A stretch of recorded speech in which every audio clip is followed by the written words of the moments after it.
we want to get back to the present day, and now you're still trying to make that comeback to the NFL. But what caught our attention was on Instagram, you said that you're basically trying to pitch your life story as a movie. What's the goal here? What are you trying to accomplish? Oh yeah, so it really started off with the Players Tribune letter. So first I had seen David, I forgot his name. It was a receiver for the Seahawks. I was watching his highlights on the year that I was out of football, and then he was just saying how he wrote a letter to himself to reflect. And I thought about doing it, so I did it. And then I really like how it came out. So then I talked to some people about it, and they was like, "No, this is really good. Like, you should give this to the Players Tribune. They like do stuff like this with players all the time." So I gave it to them. They remixed it a little bit, and then we put it out, and it gained so much traction. And really, I like it for the kids. Like, there was a lot of kids that was like, it meant a lot to them for me to be that vulnerable and for me to share my story with them. And in my head, I'm like, yeah, this wasn't even like the whole story. Like, this is a bunch of bad things that happened recently that I just wanted everybody to know about. But I could also share the good things mixed with the bad things, and I'm sure it would be like a great movie. You know, like one of those. If I fix the ending and correct the ending, get back in the NFL and do some great things there, I can have a storybook ending and really do something good on that level outside of football. I was wondering, in your mind, the ending of this story is not yet written, correct? Oh yeah, it definitely. As long as I'm breathing, the story can't be over. But I feel like for a movie's sake, there's a point where you can wrap up the movie. Just like in Blindside, he wrapped up the movie, and he still was writing the rest of his life. Still had a whole bunch of chapters left to go in his life. So I feel like I can do some of the same things. Bears fans who are listening and remembering fondly your accomplishments and your run with the Bears before the injuries might not know the full story. Can you pitch us what the movie would be and include the details of your story as you see fit? And we'll pretend we're Hollywood producers, Tarik. I'm going to sit here. I'm going to take some notes. I'm going to think about who I would cast and all that. But it's your dime, your dance floor, your floor here. Pitch us on the movie of your life, sir. I got you. So it would basically start off, single parent, my mom in the household. 3 boys. She's raising 3 boys on her own, moving around place to place. Some summers we might not even stay with her. We might stay with my grandma while she's out in a whole nother city trying to make a life for us, for to better our everything, just to better our life. And then growing up, going from elementary school to elementary school, I went through 6 different elementary schools from kindergarten through 5th grade. And then finally settled down in a little town called Lewisburg, North Carolina. Go to middle school and high school there. Even throughout, the financial hardships we had, still made it happen to get a scholarship to one college, HBCU. Didn't even know what an HBCU was at the time. Then, I make it to college. That's where the rift between me and my family happens. I kind of fall out of contact with my mom, fall out of contact with my brothers. Wasn't seeing them as much as I should have been. Wasn't going home at all. But it was a sacrifice in order to make it to the NFL. So I was okay with it at the time. So then senior year comes around, skip a little minor details that happen, throughout college. But senior year comes around, I got a great chance to go to the NFL. Still not secure in the thought that I'm getting drafted. Was scared of it because my teammate, who was my best friend the past year, thought he was going to get drafted, didn't get drafted, and it broke his heart. And I didn't want to go through the same heartbreak. So I was just keeping myself humble. Then I finally get drafted. It's just an amazing feeling. I feel like I made it. You feel like you're at the mountaintop. If anybody has felt that feeling before, you just feel like if there's nothing ever going to go wrong in your life again, especially when money is involved. You feel like money is the cure of everything. But in reality, money brought the problems that I couldn't solve with money. So that was the worst thing that could have happened to me. I kind of feel like so to say. But moving on, I'm in the league. The real problems start to hit. I have a great first and second year. I'm still feeling on top of the world. I make the Pro Bowl. I'm all pro. We went to the playoffs. Could have won the game if it wasn't for the double doink. And then it was then that's kind of, life just sets in. Didn't have a great 2019 season. Trouble back home. My little brother gets shot in the head. He is paralyzed from the waist down. I get the call on my way to do an E60 interview on my life about my upbringing. So I'm talking about my brothers in the interview on E60 in front of Michelle Tafoya. trying my hardest not to break a tear and just boohoo cry because what I know is going on back home. Ended the interview, didn't tell them at all what just happened. Hopped on the first private jet to North Carolina. Get in the hospital room. I see my brother on all tubes and wires. I couldn't even enter the room. I step in the hallway. Well, I stayed in the hallway, talked to the doctor, asked him, what's going on? Like, is he gonna live? Doctor, like, yeah, he's gonna live, but I don't think he's ever gonna walk again. It's just like I feel like I got shot in my head too. Like, it was just a crazy feeling. I never felt nothing like that before. My twin brother standing right there with me, just looking in his eyes, seeing the pain in his eyes, is matching exactly the pain in mine. So it's like times two the pain. So that happens. 2019, I have the worst season of my career so far out of those 3 years. Social media picks up. He's too small. He's horrible. All the stuff that comes with being in the NFL, being a high profile celebrity, so to say, or name notable.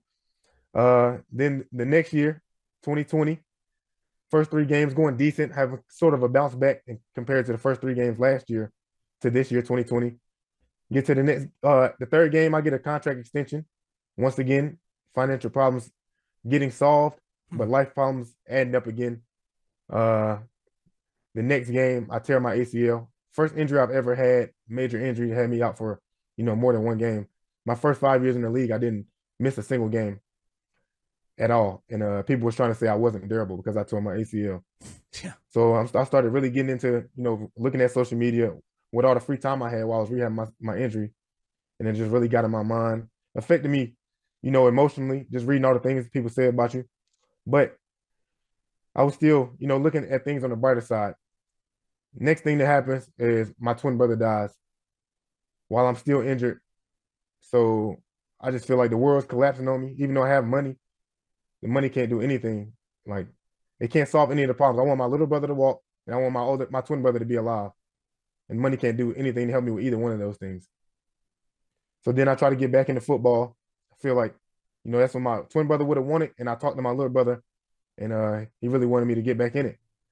So begin to work out, move back to North Carolina, try to get back on the grind after getting cut from the Chicago Bears, which wasn't bad. I knew it was going to happen. It was a business. When they let Khalil Mack go, I just knew I was going to go next. So I just knew Yeah. If they let Khalil Mack go, then I know I don't have much time left around here. So I already knew that was coming. So then, I go back to North Carolina. I'm just working out. And the first day that I've ran full speed in 2 years, I'm feeling great. Doing drills. I did the first drill flawlessly. Mind you, I was overweight because I've never been that heavy before, not being on the run for 2 years.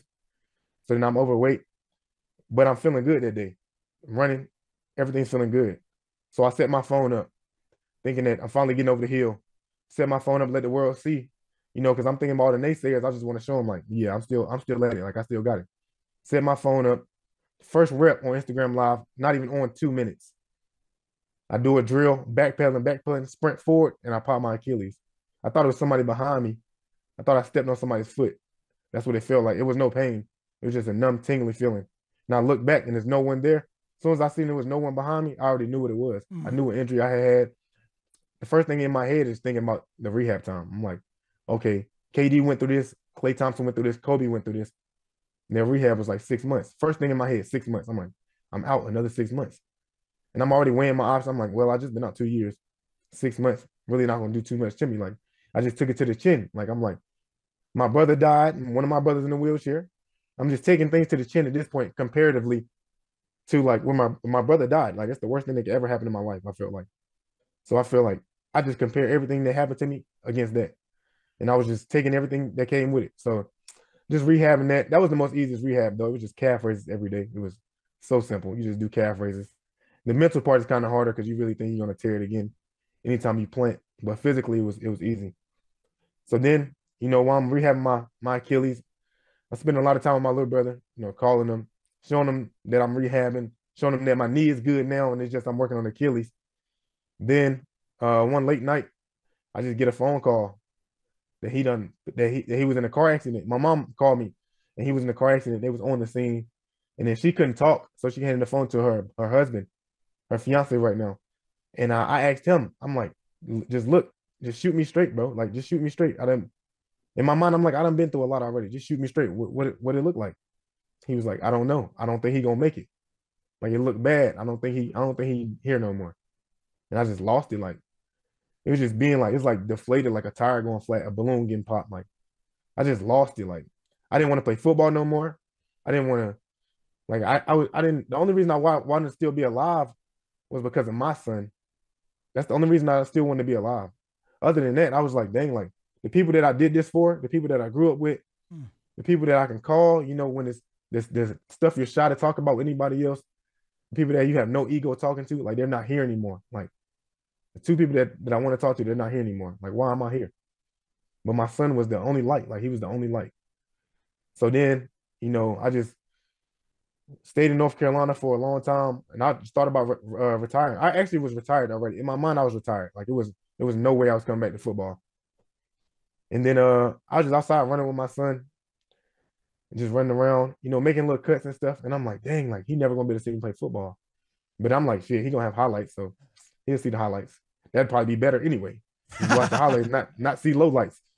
So then I'm just running around and I'm casually like feeling like, okay, like I'm feeling better. Like my Achilles, even though I wasn't rehabbing as hard as I would be if I was trying to come back to the NFL, I'm like, well, this is feeling good. Then I told you I tried them backflips. Tried those backflips, and that's what sealed the deal. When I tried the backflips, I was like, man, I'm doing this shit. I don't care. Like I know I watched football. That was my first time in maybe like 7 years watching the whole season from home. So I'm watching games. I'm like, I know I'm better than him. I know I would have caught that pass. I know I'd have made that guy miss. I know I would have seen this coming like mentally. So I'm like, I got to try it again. I know I still got a lot left in the tank. So I was working out. I maybe worked out. Like I told my agent, if I'm not playing for the Panthers, I don't want to play for nobody because I wanted to stay home near my family. So then he was like, it's hard. It's hard, Tarik. You don't know if you can just call your shot like that. Not many people can just call their shot like that. And in my head, I'm like, I'm not really calling my shot. Like, I'm gonna work for this. Like, I'm on a grind. I had like 3 weeks to get ready. And the Panthers said they'll work me out for the first. Well, at first they said they didn't reach back. They didn't reach back out. And then Adam Schefter posted a tweet and said Tarik Cohen's coming back to play football. And we had like 5 other teams interested. And then the Panthers came back around and was like, okay, we'll work you out the second week. So then the second week I worked out, I went in there and killed it. I killed the workout. Like I ran receiver routes, I ran running back plays. I did everything Coach Deuce Staley wanted me to do. And then he was talking a little trash to me at the end and was like, you don't still got the backflip in you. I just cranked out a backflip right there. Boom. Knocked it out. So then I get signed to the team on a practice squad. It was kind of embarrassing for real. I never been on nothing like practice squad. In college, I was a true freshman starting. You know, I never been on nothing like practice squad since like JV, my freshman year in high school. So I was embarrassed. So I just took it to the chin again and just grinded slowly, you know, because I wasn't back yet. I wasn't all the way in football shape. And I didn't even know that at first. I thought I was back. I thought I was ready until I went through that damn workout. Coach Deuce killed me. I was so tired. And then I got to practicing, watched film, and I wasn't looking like myself. But over the weeks, I started looking more and more like myself. I started feeling more like myself, started, you know, seeing football again. And I started feeling good, started making plays out there. Then I tweaked my hammy like twice, and it sat me down for the rest of the year. But I made a big impact on the Panthers, and they seen, you know, the upside, the ceiling with low risk. You know, if I get hurt, it's not like they're wasting money on me. So they see the ceiling that I can have, and they signed me back to a futures contract. So I'm looking forward to, you know, working out this camp and getting on that field this next year coming up. Wow, that is an amazing. That's the story. Yeah, that is an amazing story with former Bear Tarik Cohen. I mean, you didn't really leave much out, Tarik, and it is the stuff of movies, and it's already been a success for your son and all that. I'm wondering, do you think about some of those inflection moments of you got that contract and then got hurt the next week? It could have been in a different order. Yeah. You know, like what happens if you get hurt before you get that deal from the Bears? Yeah, I tend to look at things like in a different light. Like not even that's like a financial view on it, because that's what a lot of people were saying to me when I got hurt. It was like, oh my God, bro, it's like God was looking out for you, bro. Like God was looking out for you. Like you signed a contract perfect timing. Signed a contract perfect time. My agent, I'm glad we got that deal done for you. Everybody's like, I'm glad you got that deal done. I'm like, yeah, I'm glad too. But like when you get hit with those problems that's not money related, you could give a shit about the money. Like, it doesn't even matter. This problem I heard if you was broke or if you're rich. Like, this is life or death. Like, it doesn't even, you don't even think that way no more when you realize, when you've been through like life and death situations, like you don't even think about the finances anymore. Yeah, that's one of the big lessons in the story as you're talking about it, Tarik, is that, because you said it yourself along the way, that money did not cure things. It just created like a new perspective for the problems. What other lessons do you take out of it? You mentioned wishing that you'd spent more time with family. Is that one thing you take away? Yeah, that's the main thing. The main thing I would be, and the way I would put it is, it's what comes with your sacrifice. Like, I sacrificed spending time with my family to make it to the NFL, and that was the main thing. So, everybody's always say to get to a high level, you have to sacrifice, but nobody ever thinks about the things you sacrifice, like the other side of that spectrum. Like, you just think about, okay, I sacrificed this to get to this, and I'm happy with this. But I sacrificed this to get to this, and I'm unhappy with this. So that's what I feel like, is another life lesson that I went through and I found out the hard way. So at the end of the movie, what's the shot? Like, have you allowed yourself to think about that moment at the end of the movie? Is it playing in an NFL game for Carolina this year? What's the end? Yeah, I'm such a competitor. Like, it doesn't matter if I just play in the game. To me, that doesn't like suffice. Like, I have to get in the end zone. And then I feel like when I get in the end zone, I got to get back to where I was at. I got to get all pro and Pro Bowl. Like, I feel like that's the only thing. Like, I'm such a competitor. Like, not getting to where I was would haunt me. And I just can't see it ending no other way than me not getting back to where I was. Even if it's for a game, or even if it's for a season. If I get there for a season, then I feel like that'd be the good ending for life. But for this movie, not necessarily. I think about not having a good ending at all. I really might not, have a happy ending in the movie, and just have people like check up on me outside the movie, because that's probably what they're gonna do if it ends bad, or if it ends like where my life is right now. It's not too bad, but if it ends right here, it's kind of anticlimactic. But like, that might be the ending because it's real life. Well, it is real life. There's got to be peace in there. There's got to be some lessons like you're talking about, and some wisdom. And hopefully some peace. Lord knows we wish you that peace and that happiness. A lot of the listeners weighing in and wishing that same thing for you, as well as a comeback. Oh yeah, I appreciate that, and that's what life has taught me. Like you said, it's about that peace. I see peace, and I'm thankful for the peace that I see every day now. Like seeing my son, my girlfriend, and the family I have right now. Like seeing them on a day-to-day basis. Like, I'm thankful for the peace on a day-in, day-out basis. Did you ever? I mean, that you shared in not the E60, the Players Tribune piece, that when you found out that your brother Dante was shot, that you went looking for the guy that shot him with the gun. Yeah. You ever think about the possibility? Like, there is gratitude in the fact that you are here now for your son. Yeah. This movie could have ended a lot sooner. Yeah, and it was just that was just a like a crazy. You don't know what to do in a situation, so you're just doing anything. I didn't even know what the dude looked like. I didn't know what the dude looked like. All I knew was a red shirt, and that's all I knew. So it was kind of impossible for anything to happen in that moment. Okay, but I just felt like I needed to do something. And it was like just driving, just going to the scene, just taking my mind off of stuff. Like, damn, this is where it happened. That I'm knowing that the guy's not going to be there where it happened at if he just did this. Like, so it was just like I didn't know what to do. I'm just trying to do anything. So it was just a scramble at that moment. How's your son doing? Oh, he's doing good. He's about to start talking soon. A lot of minion talk right now, but I'm waiting for him to start talking so we can learn these coverages. He's gonna be a quarterback. Yeah, smart. Yeah, they do well. They do well. Tarik, keep being vulnerable, keep being real and open. It helps people. I know you heard it after the Players Tribune piece, and you'll hear it after this too. And everybody's wishing you the best, man. Oh yeah, I appreciate it, man. I appreciate y'all having me on here too. Is there any other questions y'all got for me? Like you said, I'm vulnerable. I'm open to any questions. Oh, man. Oh, yeah. What did it feel like when Cody Parkey went on the Today Show after the double doink? That's a good question. Oh, yeah, that was salt on the wound, for sure. That was salt on the wound. I wasn't mad at him for missing the kick.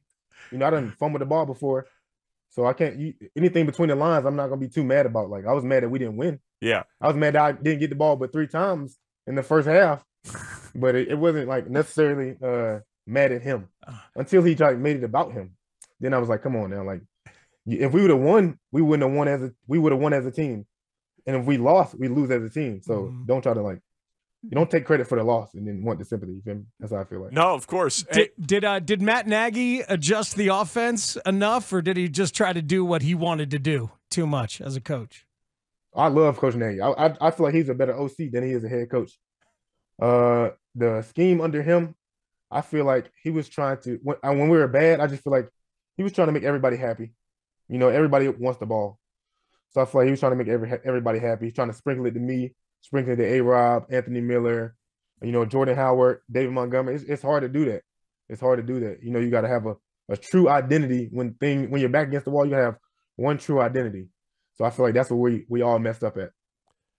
Yeah, there's a lot of what ifs from that time in Bears history. I know you know that very well. Well, Tarik, we'd love to talk more football with you. We'd love to follow up with you on the life story, but we do got to run right now. We appreciate all your time and your vulnerability, but we'd love to have you back on again, man. Thank you.